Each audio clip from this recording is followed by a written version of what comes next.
moving into section P.4 on polynomials. This is going to be a really, really important section for you to be able to master because we're going to be using polynomials a lot this semester. So let's get into it. A polynomial, with the definition here, in x, which is normal variable that we use, we can change it up, but kind of the standard is to use x, is an algebraic expression of the form, all that. And I know that looks kind of weird, but basically we're starting with a power where we're decreasing it by 1, decreasing it by 2, to where we get all the way down to just a constant. Where all the a's are real numbers and n is a non-negative integer. The polynomial is of degree n, which is the a sub n term. Oh, degree n. And a sub n is the leading coefficient.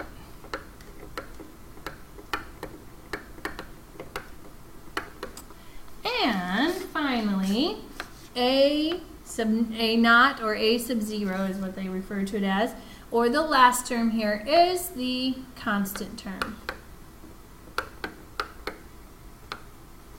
Okay, so most of the time polynomials are written in a standard form, which means that the terms start with the highest power and ends with the lowest power or the constant. So you could do it like an example at the bottom. If I do like x to the 5th plus 3x to the 4th minus 2x cubed plus 4x minus 5. Notice I didn't have an x squared in there. That's okay, as long as we go 5, 4, 3, 1, 0. So this is standard form. If I have 2x cubed plus 4x squared minus 10x plus 2, that's also in standard form. And then we could also look at just having maybe x minus 5 or something like that. That's in standard form. It's a smaller polynomial, but it works. So let's talk about the degree. The degree is going to be the highest power. And a sub n is what we refer to as the leading coefficient. So it's basically the coefficient out front. So here it would be an invisible 1. Here it would be a 2. Degree for this one would be 5. Degree for that one would be 3. Here I have a leading coefficient of 1. And the degree is a 1 because that's the highest power. So let's look at this problem. On the next page. Oops, sorry. Is the algebraic expression a polynomial. And for it to be a polynomial, then all those powers have to be positive. There's no fractions in there with the variables or anything like that. So if I look at this guy here, yes, it's a polynomial. So yes, polynomial. If it is, write it in standard form and find the degree. So we're going to start with our highest power, which is going to be this guy. So it would be 3x to the 4th. Cross it off if you need to. Go to the next highest power, which is our 3, so plus x cubed. Take the sign that's in front of it. Minus is 6x squared. Then I have this positive 5x, but it's in the front. We don't put a plus. And a minus 5. So there it is in standard form. The degree is going to be the highest power. So in this case, we have a degree of 4. Now, I didn't say it, but the leading coefficient here is going to be this 3 that I have in front, okay? Looking at our next example, notice that second term is what I'm kind of eyeballing right there. Because of this, this is not a polynomial. Remember, it has to be positive, okay? Now, do we use the degree? A little bit, not a lot, but it is important to do that. Now, our next exercise is to do some adding and subtracting of polynomials, which is basically like combining like terms, but we want to write it in standard form, so the highest power coming first, and we're going to say what the degree is. So if I look at adding those, if I have a plus between them, it's like a positive 1. If I multiply positive 1 by anything, it doesn't change. So having a plus between them doesn't do anything. You can rewrite all of this if you want, but it's without the parentheses, but it's not going to make a difference. So I'm just going to rewrite it so you can see it, but you don't have to. Then I'm going to add 16x cubed minus an x squared because nothing changes here. So why rewrite it when you can kind of envision the parentheses gone?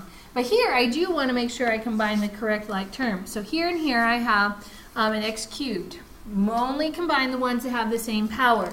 So a negative 17 plus 16. Change the number in front. Keep the label the same. Negative 17 plus 16 is a negative 1. Now you can write negative 1, but I will tell you that most of the time that 1 is not written. So you will see it as negative x cubed, and that's probably the more correct way to do it.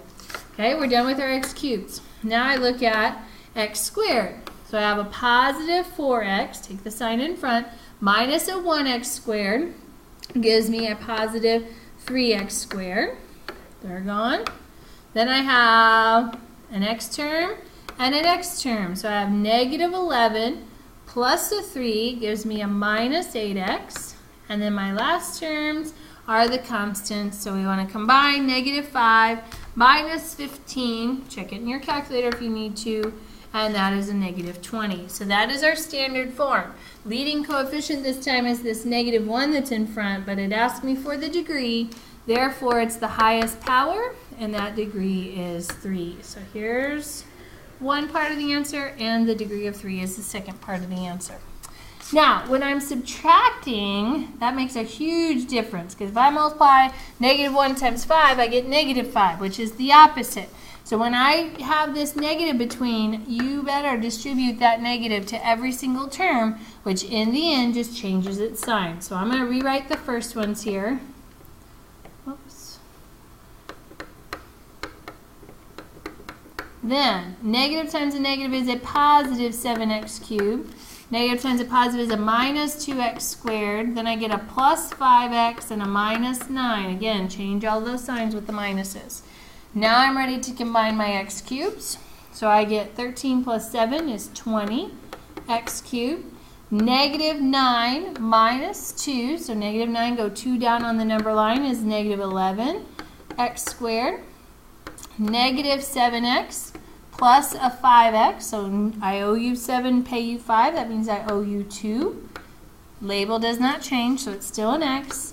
And a plus 1 minus a 9 gives me a negative 8. So here is the standard form polynomial, but the degree is the highest power, which again is a 3.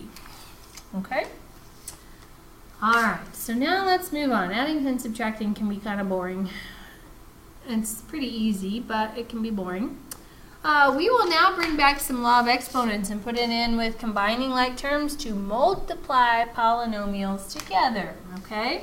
So, here I have a term out front that I need to multiply by every single term according to the distributive property. So, I'm going to do this kind of looking at this term and multiplying by this term and save us a step instead of writing them all out individually. So remember when we had problems like this in the previous section, we are going to multiply negative 3 times 2 and get negative 6. X cubed times x squared. That means I have 3 x's and 2 x's. So altogether we have 5 x's. So that term there, that first term, is just negative 6x to the 5th. Now, do negative 3 times this term. So I'm going to focus on this term. Negative 3 times 5 is a negative 15. 3 x's here, 1 more x gives me a total of 4. And my last term here, I'm going to multiply negative 3 times a negative 2. There's no x's to combine, so negative 3 times negative 2 is a positive 6, and I'm just going to rewrite my x cubed. So that is simplified. There's nothing I can combine. There's just a power of 5, 4, and a 3. If I asked for the degree, it would be 5 here. Leading coefficient is negative 6. Now, let's do that twofold. If I were to kind of cover up this part right here, okay, and just have that negative 2, that's exactly what we just did, okay? But this time, we have two things that we have to multiply together. So you want to make sure that you multiply every single term by 5x, and every single term over here by negative 2. So you want to make sure that you're fair in all cases. So let's do this first one. 5x times 3x squared. 5 times 3 is 15. X times x squared is x cubed, because I have 3 of them now. 5x times a negative 5x. Well, positive times negative is a negative. 5 times 5 is 25. X times x is x squared. And 5x times a positive 4. Well, just combine the 5 and 4 and add an x. So we get 20x, because there's nothing to multiply this by. Negative 2 times every single term. So negative 2 times a positive 3x squared is a minus 6x squared. Negative 2 times a negative 5x. Negative 2 times negative 5 is a positive 10. Add on the x. Negative 2 times a positive 4 is a minus 8. Now, here is a polynomial that you can definitely combine a couple terms together. This one and this one, and this one and this one. So final answer here is going to be this. Nothing to combine the x cubed with, so we rewrite it.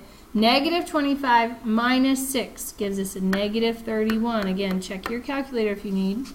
Plus 20 plus 10 on the x's gives me a 30x. And then I have my minus 8. And this would be the simplified version of that. Okay? Now, that is something that's actually a little bit more difficult than what we're going to lead into with FOIL. Hopefully back in Algebra 1 you remember foiling, and probably in geometry you did some foiling as well in some cases. So foiling stands for first, outer, inner, and last. And this is the way that we multiply a binomial times a binomial together, okay? So I'm going to write generically as a plus b times an a, and let's do a c plus d.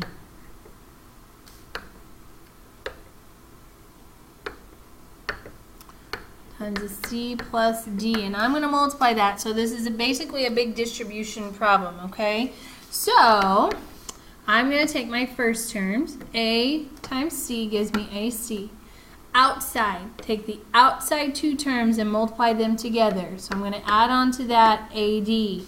Then I'm going to multiply the inside two terms together, which would be B times C.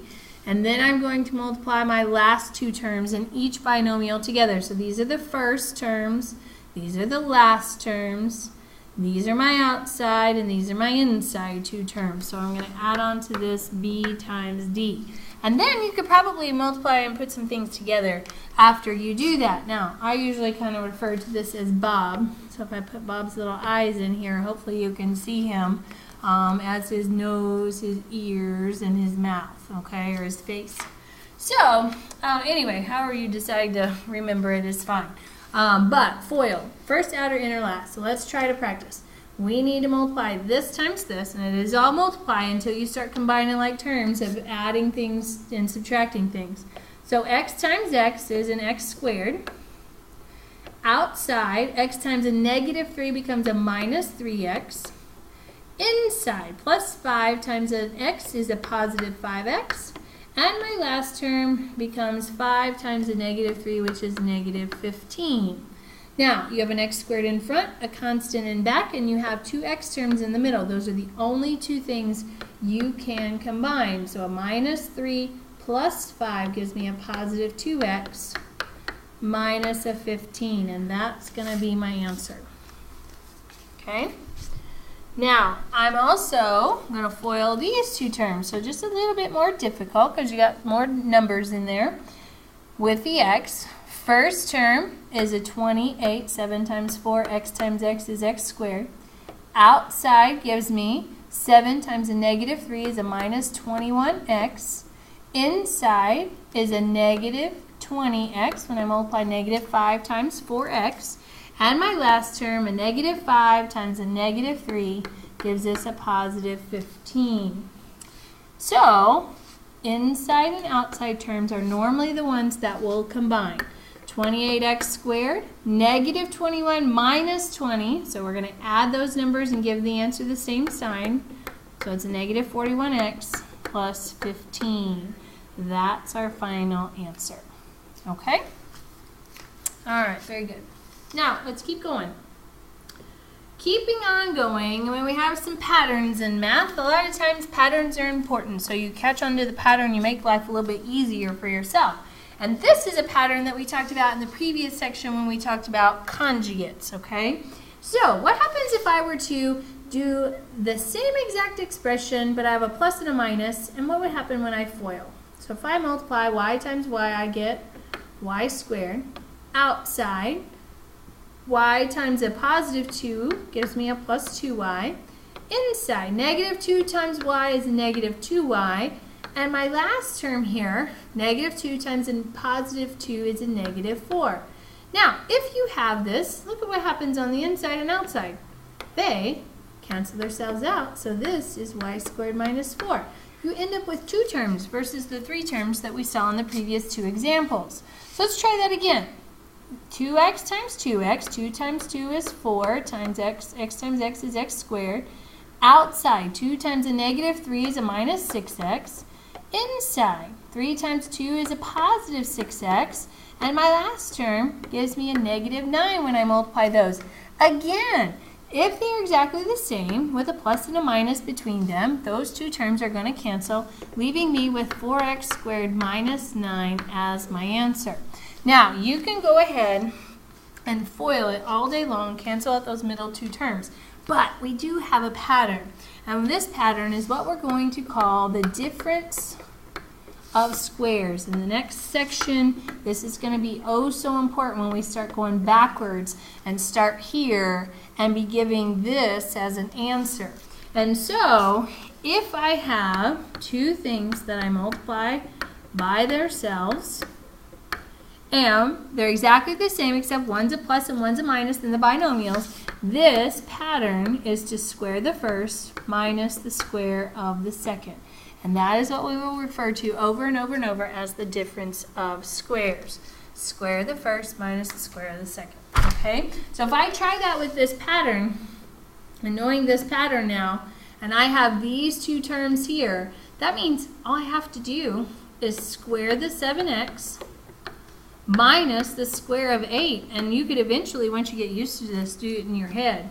So we get 7 times 7 and x times x, so 49x squared.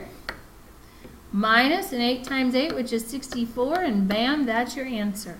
You don't have to worry about foiling. You can just square the first minus the square of the second. So I need to do 2y cubed squared minus the square of the second, which is 3.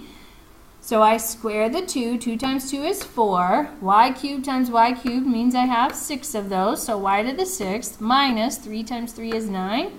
And bam, there's your answer. Okay? So that one's very important. That one we will come back to over and over and over. You have to know difference of squares. Okay? The next one we can get around. Okay? It just makes things a lot easier if you have a binomial squared expression, if you know the pattern. Now, the pattern of this, if you have a plus b quantity squared, I have so many students that want to do this. They want to bring in the 2 to each one of those. You cannot do that because of that plus there.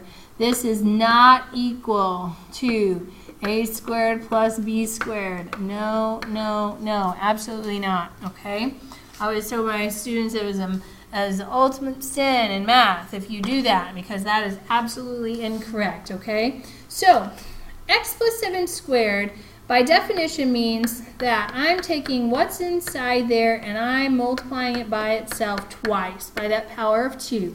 Now, with what we learned previously on our foiling is that we can always do our first term to get x squared. Outside is a plus 7x. Inside is a plus 7x. And our last term, 7 times 7, is a 49. What will happen each time with these quantity squareds is that the middle term will be exactly the same. So it's like you're doubling that. So my final answer here is x squared plus a 14x plus a 49. Notice there are 3 terms here. It is not just 2. Okay? So it has to be squaring of the first. If you multiply those 2 terms together and double, you get the middle. And you square the last to get 49. Now, if you are completely uncomfortable with doing that, I would expect you to rewrite this twice and FOIL it. So again, one more time to show you that. Multiply these 2 together. X times x is x squared. Outside is a minus 3x when you multiply. Inside when you multiply is another minus 3x. And my last term, be very careful, negative times a negative is a positive 9. So again, these are exactly the same. So it's just like doubling the product of these 2 to get a minus 6x here, but you also have that 9 and also have the x squared. Okay? So what's going on with my board? All right, so that's our answer for those when you have the quantity squared. So if you choose to do the pattern, then you can do this with these perfect squares on that. You don't have to, but remember that there will always be 3 terms, not 2. 3 terms. Do not just square the first term and then square the last term. There is a middle term. So here's our special case. If I have a plus b quantity squared, what I was telling you before, you square the first, you multiply these two to get a positive ab and double it. So we're going to write that as 2ab. And then you square the last term to give me a b squared. So that's the pattern. If you want to do it by the pattern, by all means, go ahead and do so. The next one would just be the minus version of that. It's the same exact pattern. Square the first, multiply these two and double, but that becomes a minus ab. When I double it, gives us a minus 2ab. And squaring the last gives me a b squared. So the only thing that's different is the first sign. The first signs match. This is always a positive. First signs match. This is always a positive. So if I use the pattern with these two problems here, then I would end up having the square of the first. So I would get x squared. Now, you can write it out if you want. 2 times x times a 5 if you want. And then square the last, give you a 25. But you can also do it in your head too. Multiply these two gives me a 5x, double gives me a 10x. So you could actually go directly to this step and give the product of that term. Okay? So let's do that for this one. I'm going to square the first, gives me a 25, square both of them, 25y squared. If I multiply these together, that gives me a negative. 6 times 5 is 30. Double it gives me a 60y. And then square the last gives me a plus 36. So again, if you force yourself to do the pattern, you save yourself a lot of work. And that's what I like to do. Save ourselves some work once we know a shortcut. Okay? All right. When in doubt, you can always FOIL. That's what you can always resort to. FOIL, FOIL, FOIL when simplifying a quantity squared. All right, now the last little bit here is to don't freak out when we have some extra variables in there. It's the same idea. Here I have a subtraction one. Here I have one that we will have to FOIL. But let's remind ourselves on the subtraction that we do have to bring that negative through and change the sign. So I get x to the 4th minus 7xy minus 5y cubed minus 6x to the 4th. Change the sign gives me a plus 3xy. And then a minus 4y cubed. So again, all these signs here change to the opposite by distributing. Now, to combine like terms, you're just looking for common terms. So here I have an x to the 4th. Is there another x to the 4th? Oh, yep, right there. Is there another x to the 4th? No. So I need to combine a 1x to the 4th minus a 6x to the 4th. 1 minus 6 is a negative 5x, to the 4th. Here I have an xy. Is there another xy? Ding, ding, ding, right there. So I have a negative 7 plus the 3 gives me a minus 4xy. And then do I have another y cubed? Yes, we do. So I have a negative 5 minus 4 gives me a negative 9y cubed. Again, make sure you're working your integers correctly. That is our final answer. And last for this section, let's go ahead and FOIL. Again, don't freak out when you have extra letters. The 3x times the 2x, 3 times 2 is 6, x times x is x squared. Outside, 5 and 3 gives me a 15, but then x times y, best I can write is xy. And make sure you write them alphabetically so you know they are the same. Because now whenever I multiply negative y times 2x, negative 1 times a positive 2 is a negative 2, but go ahead and write xy, not yx. So that way we know that they are exactly the same.